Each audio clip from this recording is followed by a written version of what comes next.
Jay here. On tonight's edition of Beer on a Budget, we will be discussing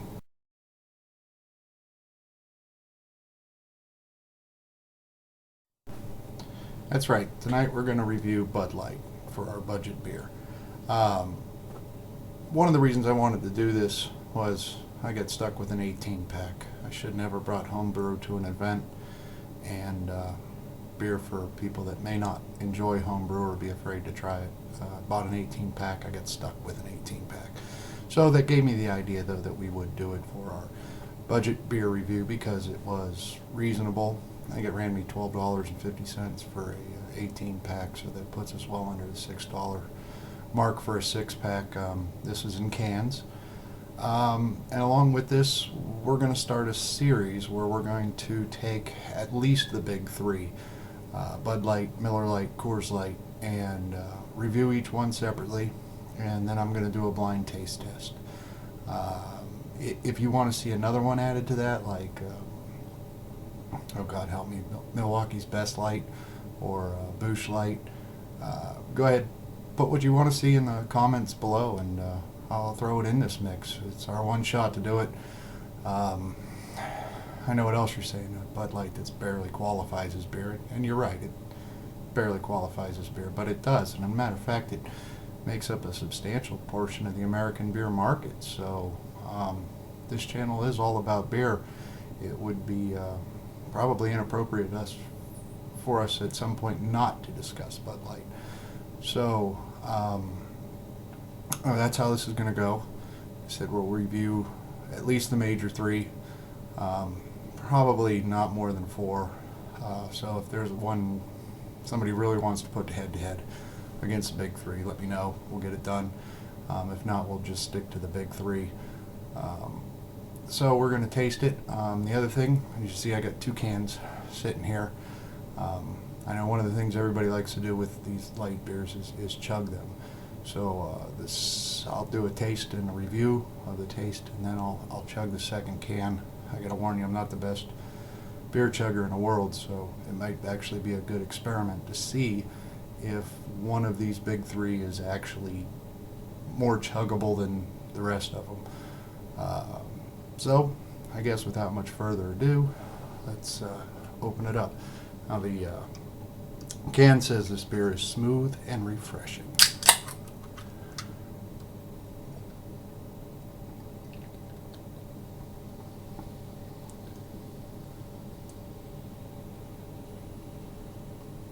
As you can see, this beer is so light. It's you say it's almost urine colored. Very light golden color. There's little or no body to it. As you can see, what little head there was is almost dissipated, which tells me there's not a whole lot of malt or anything in this beer. It's really watery. To the nose, there's a slight malt scent, maybe a very slight hop scent as well. Nothing notable. It really smells like bad water.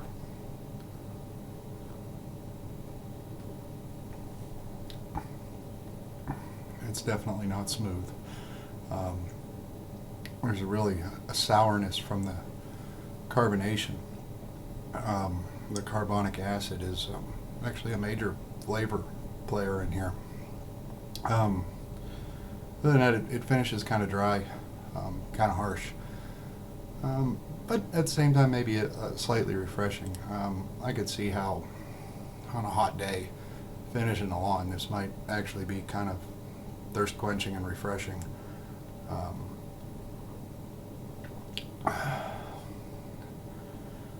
That being said, it's not that good of a beer. It's drinkable. That's about all you could say about it.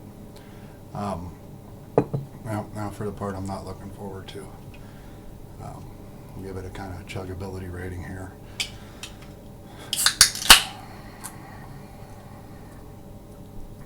Here goes, bottoms up.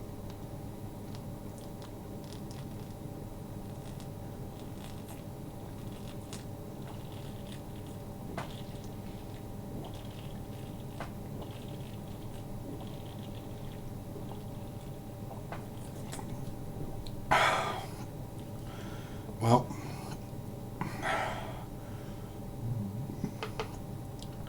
the can doesn't leave for a whole lot of air to come, and it doesn't pour very smoothly, so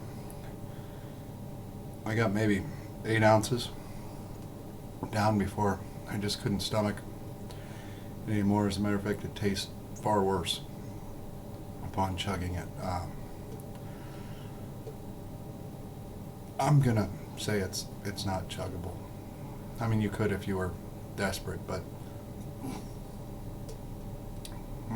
I've had much easier beers to chug. It's very carbonated too, and it's definitely not smooth. Smooth and refreshing, it's not. Anyway, that's tonight's beer review. I hope you enjoyed it. One thing I forgot to mention, I noticed on my YouTube account that the majority of people are watching these videos on mobile. I tried watching a few of mine on mobile. I noticed that none of my annotations and things pop up, especially like for the clone recipes and whatnot. So in the future, and including this video, the clone recipe will also be put in the descriptions. If you missed any of the other ones because you were watching on a mobile device, maybe yours works better than mine does. Mine does not. Yeah, Bud Light's killing me. Way too carbonated. If you missed it, just try to watch it from a regular computer. You'll get to see the clone recipe.